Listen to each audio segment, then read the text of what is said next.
Well, Rachel from Accounts has proven rather incompetent when it comes to managing our economy, because we have had another month where we have had zero growth. Zilch. This is the woman who came in saying the words growth, growth, growth before the general election. They made it out that as soon as Labour comes into power, the economy is going to be booming. But the situation very much changed from growth, growth, growth to fixing the foundations. And then we had an autumn budget last year that hiked taxes by 40 billion. And surprise, surprise, millionaires and billionaires have moved abroad to places like Dubai.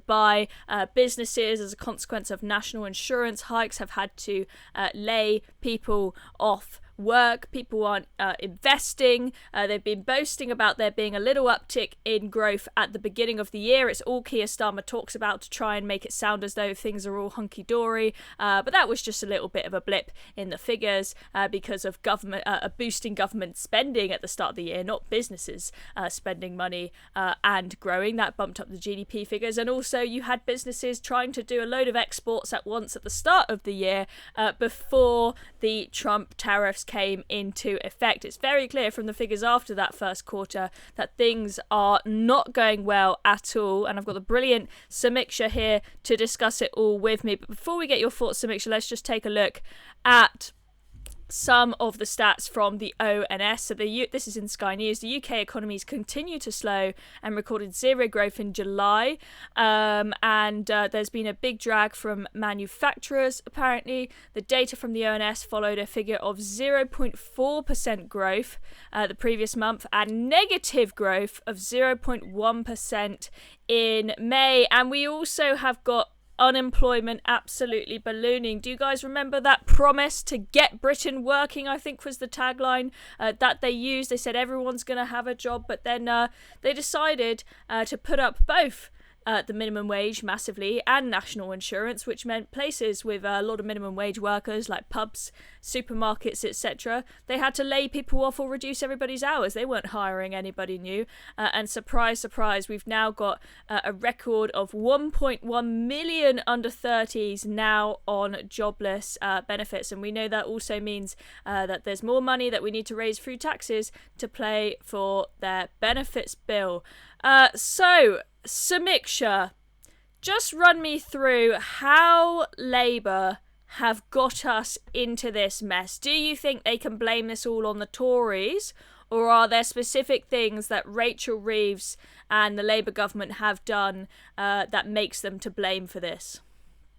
Yeah, I mean, I think that you've gone through it absolutely beautifully. I mean, the UK economy is struggling so much, and the main reason is because we have a Labour government that genuinely believes that the economy grows because of the government. But that's wrong. The economy grows because of people, because of us, because of entrepreneurs and risk takers and builders and workers. Labour's model is built on that if you just spend more, like you said, government spending was the blip in GDP rise. If you tax more, regulate more, growth is going to magically appear. It hasn't. And opponents, they're going to say things like China is growing extremely fast and has a huge state-led, officially communist sector. But that argument actually falls apart because China's GDP growth has slowed dramatically. And we have youth unemployment in China hitting 21% before the government stopped publishing the data altogether. But in reality, what we should be looking at is countries like Argentina. We have Milei's radical economic reform, cutting subsidies, slashing public spending. Argentina's seeing growth rates that we in Britain, we can't even dream about.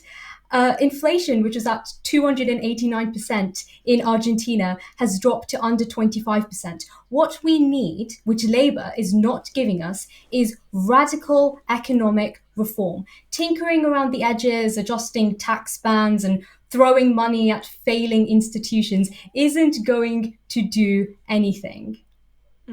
Well, Samiksha, so a couple of questions. So first of all, do you think that it is in any way possible for the Labour government to go about radical reform in terms of cutting waste when we had that welfare bill where there was a huge rebellion just over trying to cut 5 billion quid out of the ballooning welfare bill that's expected to rise to around 100 billion in total? And second of all, if you were able to make some cuts, where would you make them? Because a lot of people will say, look, the NHS is on its... After 14 years of Tory failure, the NHS is on its knees. It's absolutely desperate. The police, they desperately need more money because the streets are unsafe. The classrooms are overrun. We don't have enough houses being built. We're having to play catch up for all of these years of Tory failure, so we can't possibly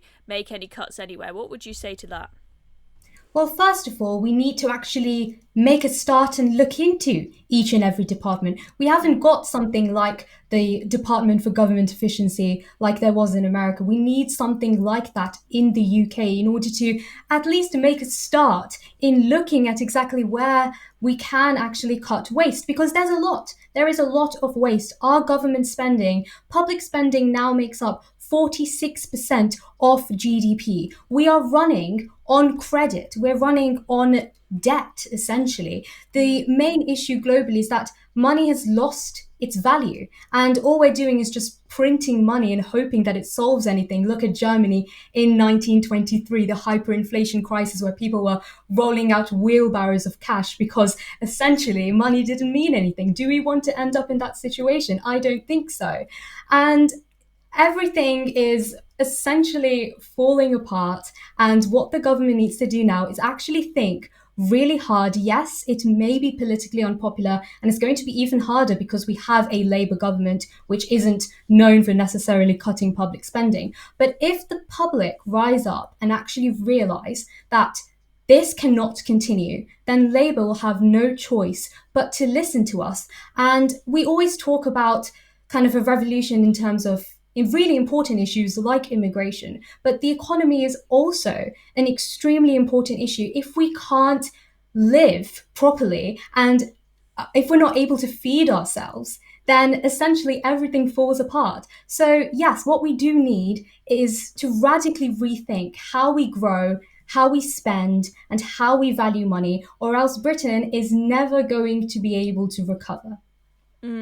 Yeah, I completely agree with you that we probably need to go through each department with a fine-tooth comb. Even if we ultimately decide that that department, be it say the NHS, does still need more money, we absolutely need to have some sort of equivalent of Doge. I mean, Reform have set one up, but they're not in power as we speak, to go through and see where all of the waste is. You know, government contracts that people haven't had to compete for. I mean, we know just, for example, with the migrant hotels, that you don't have multiple hotels bidding for a contract. You have the Home Office going to hotels and saying, here's an offer that is way, way, way, way, way more money than you would ever possibly make. Will you take these migrants? Which is absolutely insane. And we've got a crazy number of civil servants. It sort of started in COVID, where they hired a load more of them to enforce lockdown and everything else, and they've just kind of stayed there. And we did have some word from Rachel Reeves, I think sometime last year,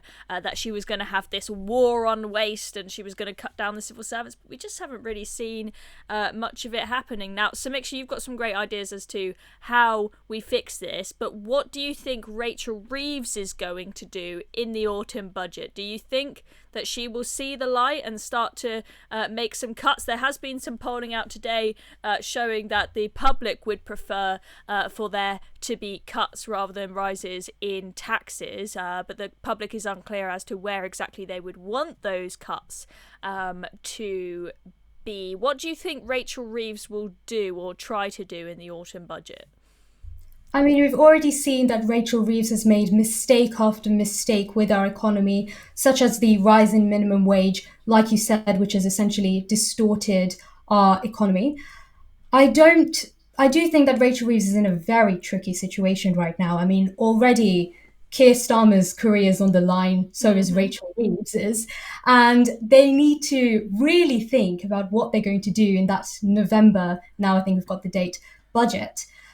I think that what she is going to have to end up doing is making some sort of tax reform, perhaps increasing, not necessarily increasing VAT, but increasing what goods are covered by VAT.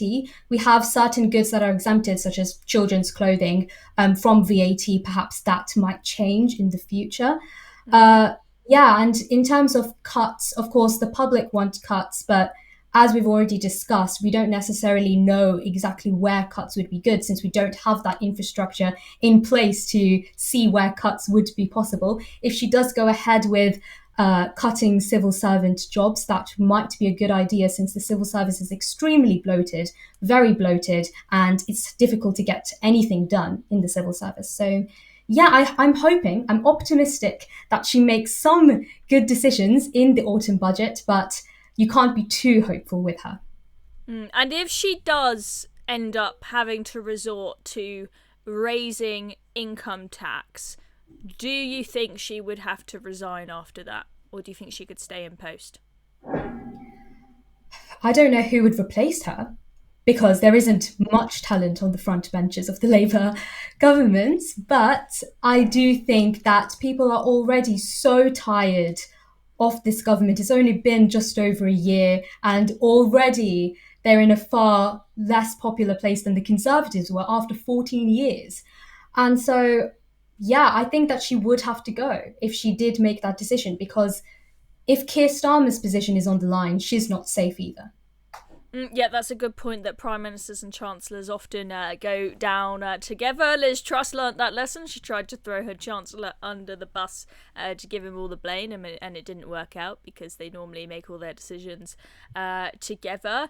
One interesting thing, though, is that the markets much prefer Rachel Reeves to any possible alternative. They don't like her, but when the markets had a bit of a crash when she cried on the front benches, it wasn't because they thought we want this woman to go. It's because they thought, oh gosh, she might go, and we might end up with some clown like Ed Miliband who will be even more fiscally irresponsible than her. But speaking of the markets, there was after, I'm sure you'll be aware, we had the news about a week ago that the borrowing costs have hit a 27-year high. It's more expensive for us to borrow than Greece. It's worse than it was during that blip when Liz Truss was here for a short 49 days. And I believe that I think it's the OBR, who have been sort of analysing why this is the case. They have put some blame on Rachel Reeves for this by saying that, well, we have got more index-linked bonds, so that is debt where the amount that we have to pay to service the debt is linked to inflation. She is partly to blame for the ballooning debt servicing figure because she's pushing up inflation, but with the national insurance hikes and also net zero policies as well that are putting up wage costs and energy costs for businesses that is being passed on to consumers and pushing inflation up. So it could, and if that inflationary spiral continues, we're just going to be in this doom loop. Do you think, Samiksha, that we could end up in a situation where Labour and Rachel Reeves crash the market so badly that it actually forces an early general election? I mean, anything is a possibility now. I do think that we are in a, like I said, if Rachel Reeves does go, like you said, there isn't much talent on the front benches, and if we have someone like Ed Miliband in her place, things will go down far quickly than they already are.